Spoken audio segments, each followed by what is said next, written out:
Hey everyone, welcome back to my channel. I've had a number of people ask me, how do you load a quilt onto the frame? And so what I've done is I've kind of done a real quick video here on how I do it. And I am working in really small space. I don't have the luxury of a large table to work off of. So I actually use my bed to lay out my quilt before I roll it, and I roll it about halfway down from the top, and then I load it in. So you'll see in this video how you just simply bring it in, make sure that all your layers are underneath the needle, and in my case, they are between the needle and the ruler table, and then we go from there.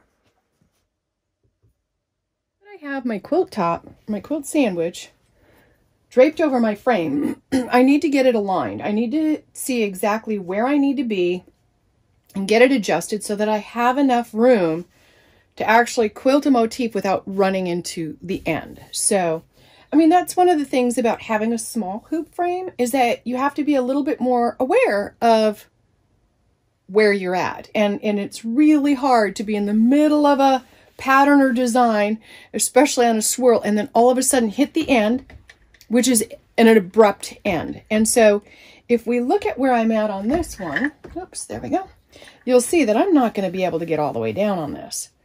So I want to scoot my quilt top just a hair this way to make sure. But then I also want to be able to do the motif down here, which means I'm going to have to go up.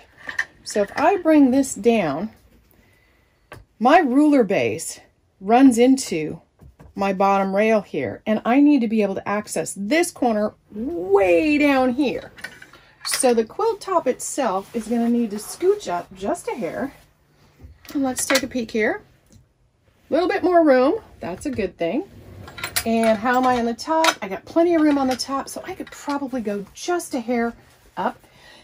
I'm going to grab one of my upper clamps and get that set just for the time being, just to hold it in place, and then I can check again. Where am I at? So I've got plenty of room up to my left. Should be okay, but it's a little tight. Okay, I only have one clamp on here, which means I can still scooch it just a hair. Much better. So I actually have room without running into my side. So there's that. You can see that, which is a good thing. And there we go. Now, the other thing that you have to watch out for, and at some point in time I'll see if I can get a good picture of it, is the hoop frame actually has, I'm going to kind of go down here a little bit. So I've got it sitting on my table. Oh, we're going to have to move over this way just a hair more. So there is a bracket, a little lever on the inside of both of these uprights right here. And that is the one thing that I'm not a huge fan about. They should be on the outside. And the reason is it literally gets in the way of my carriage going over any further. See here, the carriage is actually hitting the clip before it hits the end of the frame.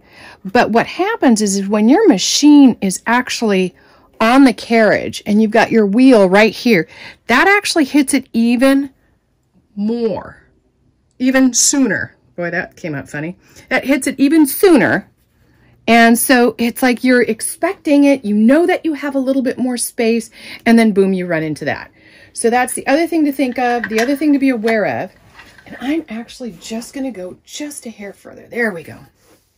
So I'm going to get you back over into this view, and we're going to finish getting this guy all set up on here. So there we go.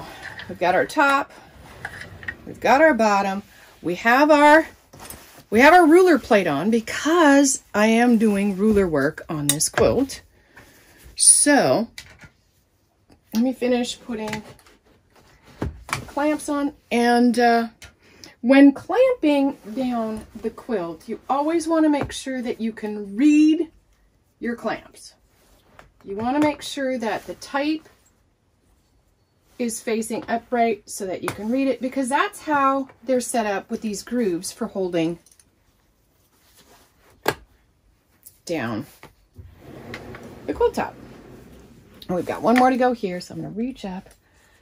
And these are adjustable, so it's kind of nice. I keep mine looped a little bit up here. I've actually stitched one down to the bottom of a quilt. I may have mentioned that before. Just little things to be aware of. Oh, that's my thread. And now we're going to pop this down here.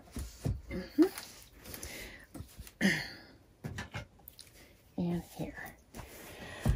Now, I have batting that I can actually hold over to the side here, and I may just do it like that. That's kind of cheating. I only have a little bit to go over here, and so I'll see how it works out. I've got this holding my batting. My fabric is nice and tight, but if I needed to, I did pick up the Right Start leader cloths from the Grace Company, and a lot of times what I'll do is I'll just, there's a pin line, and I'll pin it on right here. 3 or 4 pins and set that up to help hold it. But right now my backing is, like I said, my backing is basted, spray basted, so it's not going anywhere. I can feel it. And then that's one of the last double checks that I do before I get going, is I make sure that I'm not feeling any lumpy, bumpy creases or anything on the bottom of the backing fabric, because I want to make sure that I don't end up stitching any of that in. So there you go. We're good to go on this one. And I'm going to snug this up just one more. Oh, there we go. Actually, we can just turn you a little bit. All right, so here comes the fun part. Now I'm going to start over here and see if I can do this, because sometimes I have to think backwards. And I figured it would be easier for me to just, there we go, flip the quilt around, because I actually had gotten okay at the at actually stitching down the motif in one direction. And because these shapes change direction, it gets to be a little confusing when you're kind of scrolling or, you know, moving along and you're like, oh shoot, what did I do? So I'm going to give this a go.